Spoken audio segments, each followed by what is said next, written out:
ప్రతి ఒక్కరూ వర్ధిల్లాలని ఆశపడుతూ ఉంటారు, కష్టపడుతూ ఉంటారు, ప్రయాసపడుతూ ఉంటారు.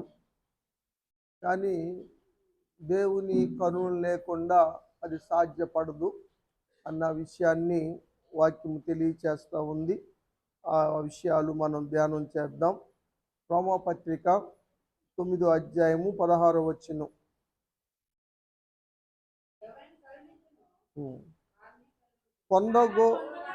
పొందగోరిన వారి వల్ల కానీ ప్రయాసపడిన వారి వల్ల కానీ ఏమి కాదు. ప్రయాసపడినంత మాత్రాన పొందాలని ఆశపడ్డంత మాత్రాన జరగదు. కానీ దేవుడు కరుణిస్తే మాత్రం పొందుకోగలుగుతాం అన్న విషయాన్ని ఇక్కడ మనం చూస్తూ ఉన్నాం. దేవుడు కరుణించాలంటే మనం వర్ధిల్లాలి అంటే ఏం చేయాలి అన్న విషయాలు ఈరోజు మనం ధ్యానం చేయబోతూ ఉన్నాం కదా. దేవుడు ఎవరిని వర్ధిల్ల చేస్తాడు అన్న వాక్య భాగాన్ని మనం ధ్యానం చేయబోతూ ఉన్నాం. ఎవరైనా సరే వర్ధిల్లాలి అనుకుంటే వారు మొదటిగా దేవుణ్ణి ఆశ్రయించాలి. దేవుణ్ణి ఎవరైతే ఆశ్రయిస్తారో వారు మాత్రమే వర్ధిల్ల చేయబడతారని వాక్యములో మనం చూస్తూ ఉన్నాం. యూదా రాజు అయినటువంటి ఉజ్జియా గారు దేవుణ్ణి ఆశ్రయించినంత కాలము వర్ధిల్లినట్టుగా వాక్యం చెబుతూ ఉంది. 2 దినవృత్తాంతములు 26వ అధ్యాయము 5వ వచనం చదువుదాం.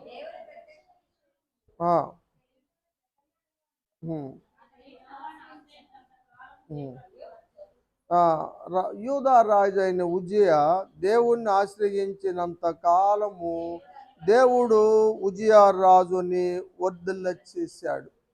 అంత మాత్రమే కాదు, కానీ అతడు స్థిరపడే వరకు దేవుడు అతనికి ఆశ్చర్యకరమైన సహాయాన్ని చేశాడని 15వ వచనంలో మనం చూస్తాం. ఆశ్చర్యమైన సహాయము. కాబట్టి అతడు గొప్పవాడయ్యాడు. స్థిరపడిన తర్వాత మనసున గర్వించి చెడిపోయాడని వాక్యం తెలియచేస్తూ ఉంది కదా.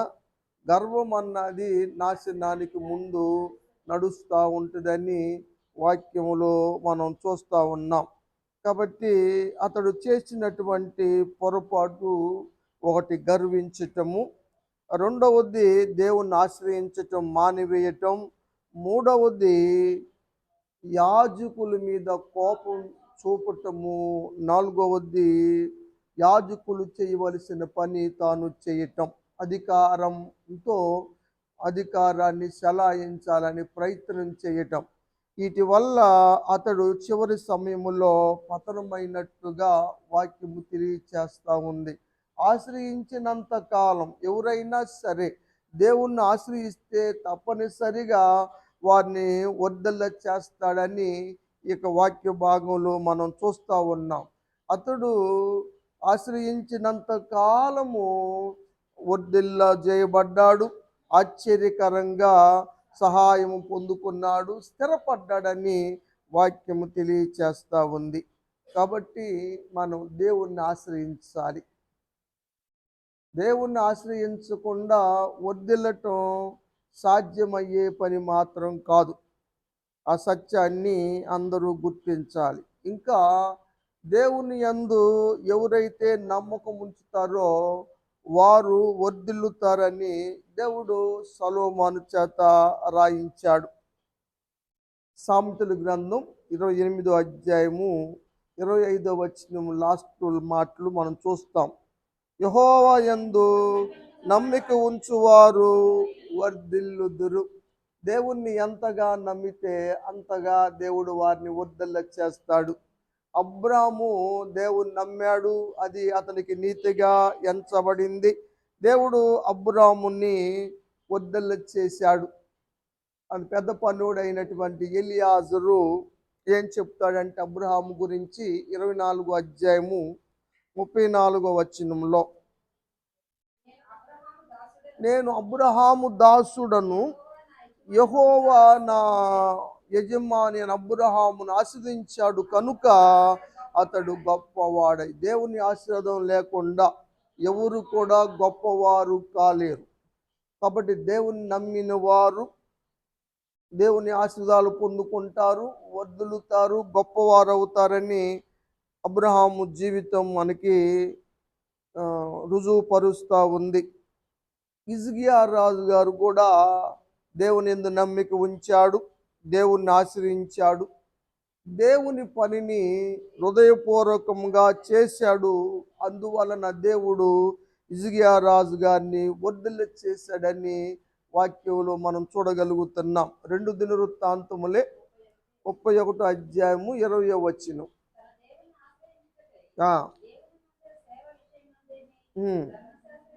దేవుని ఆశ్రయించటము, మందిరం విషయములోను ప్రతి పని హృదయపూర్వకంగా చేసి వర్ధిల్లాడు. వర్ధిల్లటానికి కారణం ఏమిటంటే ఆశ్రయించటము, నమ్మకంగా ఉండటము, దేవుని పనిని హృదయపూర్వకంగా చేయటము. అప్పుడు దేవుడు ఎవరినైనా వర్ధిల్ల చేస్తాడు. కాబట్టి మీరు కూడా అలా ఉన్నప్పుడు మనల్ని కూడా దేవుడు ఆ విధంగా వర్ధిల్ల చేస్తాడని వాక్యంలో మనం చూస్తూ ఉన్నాం. మరి వచ్చిన మనము కూటమి ఏర్పాటు చేసుకున్నటువంటి రమణ గారి కుటుంబం కూడా వర్ధిల్ల చేయబడాలని నేను కూడా కోరుకుంటా ఉన్నాను. కాబట్టి ఎలా ఉంటే వర్ధిల్ల చేయబడతాం అంశాన్ని మనం నేర్చుకుంటున్నాం. దాన్ని పాటించినప్పుడు తప్పనిసరిగా కుటుంబాన్ని ఆస్వాదిస్తాడు, వర్ధిల్ల చేస్తాడు. ఆ విషయాన్ని మనం చూస్తున్నాం కదా. ఇంకా నమ్మకంగా ప్రార్థించేవారు వర్ధిల్ల చేయబడతారు.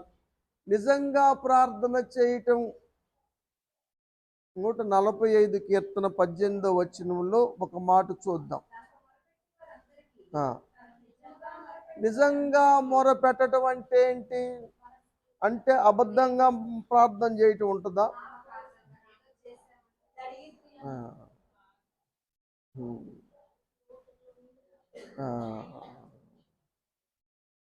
ఏ పరిస్థితుల్లోనైనా సరే ప్రార్థన మానక చేయటాన్ని నిజంగా ప్రార్థన చేయటం అంటారు. అలాంటి నమ్మకత్వాన్ని దానియేలు కనపరిచాడు. దానియేలు నమ్మకస్తుడని 6వ అధ్యాయం 4వ వచనంలో చూస్తాం. దానియేలు గ్రంథం. దానియేలు నమ్మకస్తుడు, అతనిలో ఏ తప్పు నేరము లేదు.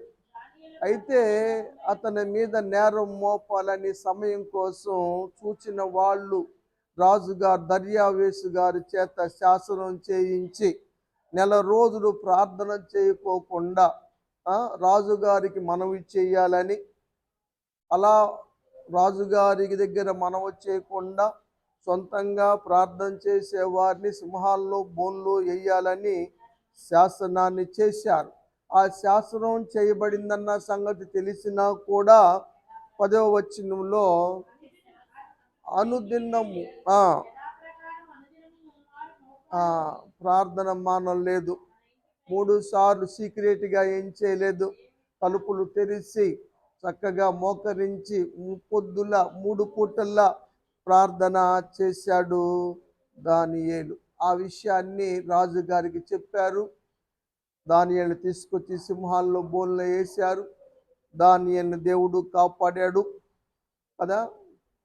ప్రార్థన చేసే బిడ్డ, నిత్యము స్తుతించే బిడ్డ కాబట్టి నిన్ను దేవుడు రక్షిస్తాడని దర్యావేసు కూడా అని ఇంటికెళ్ళి గాన భజనాలు చేసుకోకుండా నిద్రపోకుండా ఉదయాన్నే లేచి వచ్చి జీవం కలిగిన దేవుని సేవకుడైన దానియేలు, నువ్వు అనుదినము సేవించుతున్న నీ దేవుడు రక్షించగలిగిన అంటే రాజు చిరంజీవి అగునుగాక, నేను నిర్దోషి నా దేవుని దృష్టికి.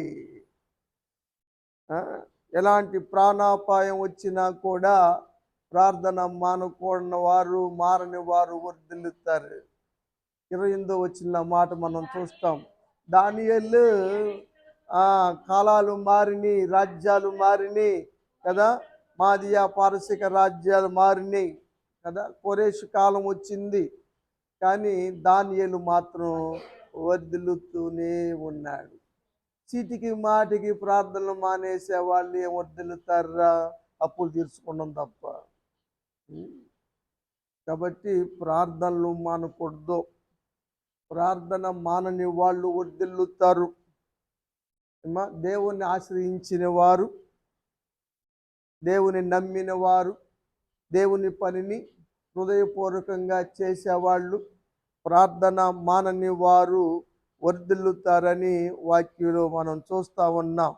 ఇంకా యథార్థంగా ఉండేవారు కూడా వర్ధిల్లుతారని వాక్యం చెప్తా ఉంది. సామెతలు 2వ అధ్యాయము 7వ వచనం. యథార్థవంతులను వర్ధిల్ల చేయను. యథార్థంగా ఉంటే ఏబు వర్ధిల్లాడు అంటే కారణం యథార్థవంతునిగా జీవించాడు. కలిమిలోనూ యథార్థంగానే ఉన్నాడు, లేమిలోనూ యథార్థంగానే ఉన్నాడు. భక్తి వదలలేదు కదా. మేలులు కలిగినప్పుడు దేవుని సేవించాడు. కష్టకాలములో నష్టం జరిగినప్పుడు, కీడు కలిగినప్పుడు కూడా దేవుని స్తుతించాడు. యెహోవా ఇచ్చెను, యెహోవా తీసుకొని ఆయనకే మహిమ కలుగునని స్తుతించాడు. అది యథార్థమైన భక్తి. అలాంటి భక్తి కలిగిన వారిని దేవుడు వర్ధిల్ల చేస్తాడు. రెండింతలుగా యోబును దేవుడు వర్ధిల్ల చేసినట్టుగా వాక్యం చెబుతా ఉంది. కాబట్టి మనం కూడా యథార్థవంతులుగా ఉండాలి. ఎలాంటి సమయంలోనైనా సరే భక్తిని పక్కన పెట్టకూడదు, దేవుని విడిచిపెట్టకూడదు. రాత్రి మనం నేర్చుకున్నాం, దేవుణ్ణి విసర్జించకూడదు అన్న విషయాన్ని. అలా విసర్జిస్తే వారు దుర్దశలు మారవు, మహద్దశ కలగదు అన్న సత్యాన్ని నిన్న వాక్య ధ్యానం చేశాం. కాబట్టి దేవుడు వర్ధిల్ల చేయాలంటే మనం భక్తి జీవితంలో యథార్థంగా ఉండాలి. ఇంకా దేవుని సన్నిధిలో నిలవాలి, నాటబడాలి. నిలవటం అంటే 92వ కీర్తన 13వ వచనం. యెహోవా మందిరములో నాటబడాలి కదా. దేవుని మందిరములో, ఆవరణములో మానవులు వర్ధిల్లుతారు. దేవుని మందిరానికి నాటబడిన వారు వర్ధిల్లుతారు. అంతేగాని ఆ మందిరానికి ఈ మందిరానికి తిరిగే వాళ్ళు కాదు వర్ధిల్లేది కదా. అక్కడ నచ్చితే ఆడ ఉండండి, ఇక్కడ నచ్చితే ఆడ ఉండండి. ఎక్కడ నచ్చితే ఆడే నాటబడండి. అది మీకు మంచిది, మీకు మేలు. ప్రార్థనలకు ఒకళ్ళు, అది సరైన విధానము కాదు. దేవుడు మందిరములో నుంచి ఆశ్రయిస్తాడు, వర్ధిల్ల చేస్తాడు. 118వ కీర్తన 25వ వచనములో కీర్తనకారుడు అంటాడు, అయ్యా దయచేసి నన్ను అభివృద్ధి పరచయ్యా అని అడిగాడు. చదువు.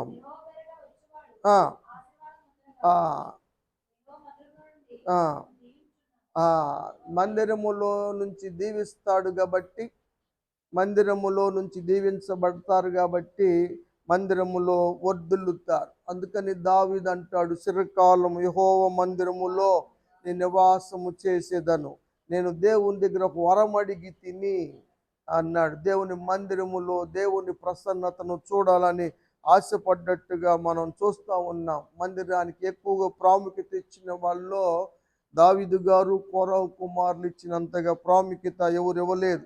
ఇంకా కృతజ్ఞత కలిగి జీవించాడు దావీదు. అందుకని దేవుడు దావీదుని గొర్రెలు కాసుకునే స్థితి నుంచి రాజుగా మార్చాడు, వర్ధిల్ల చేశాడు తోడయ్యండి. ఈ మాట 2 సమూయేలు గ్రంథంలో మనం చూస్తాం. 5వ అధ్యాయము 3వ వచనం.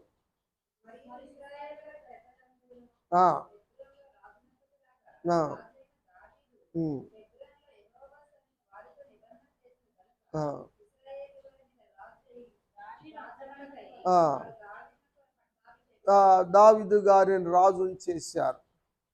10వ వచనం, దేవుడు తోడుగా ఉన్నాడు కాబట్టి దావీదుని దేవుడు వర్ధల చేశాడు. కాబట్టి దేవుని సన్నిధిలోకి మనం రావాలి, నాటబడాలి. దావీదు మందిరంలో ఎలా ఉన్నాడో తెలుసా ఏమ్మా? ఒలీవ చెట్టులా ఉన్నాడు, మొక్కలా కాదు. నాటబడ్డప్పుడు మొక్క, స్థిరంగా ఉన్నప్పుడు చెట్టు. 52:8 అనుకుంటా.